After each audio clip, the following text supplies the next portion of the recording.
जुना कारंभा नाका येथील शेतीचे नुकसान खाजगी बिल्डरकडून नाला वळवण्याने होत असल्याची तक्रार सद्गुरू प्रभाकर स्वामी महाराज ट्रस्टच्या वतीने पालिकेचे आयुक्त डॉक्टर सचिन ओंबासे यांच्याकडे केली होती।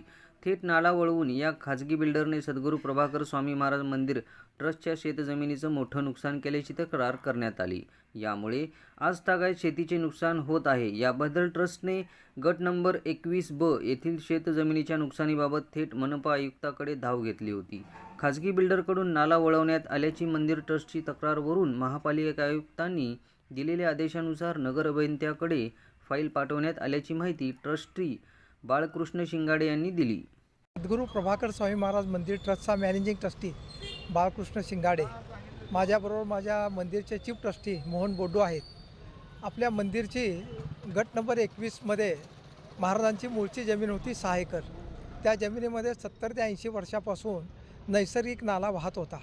2018-19च्या दरम्यान तिथल्या बाजूच्या पंचायत यांनी चुकीच्या पद्धतीनं नाला वळवून 2 ठिकाणी 90 अंशात नाला वळवून तो आपल्या जागेत घातला आणि कारण सांगितलं की DP प्रमाणे हा नाला आहे, नैसर्गिक नाल्याला त्यांनी फाटा दिला। त्या संदर्भात आम्ही वेळोवेळी कागदपत्र वगैरे चालवत होतो।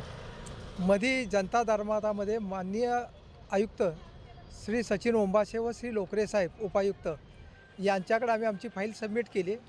त्यांनी थोडासा फाईलचा अभ्यास केल्यानंतर त्यांना जाणवलं की याच्यामध्ये काहीतरी बघावं लागेल, चौकशी करावं लागेल।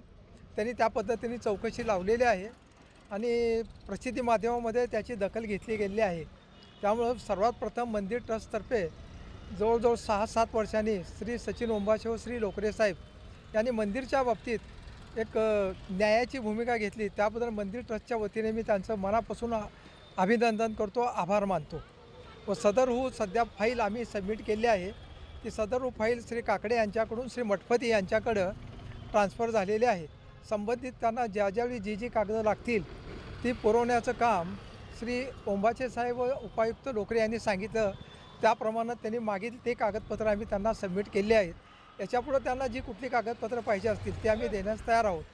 पुन्हा एकदा माननीय आयुक्तांचं उपायुक्तांचं मनापासून मंदिर ट्रस्टतर्फे धन्यवाद।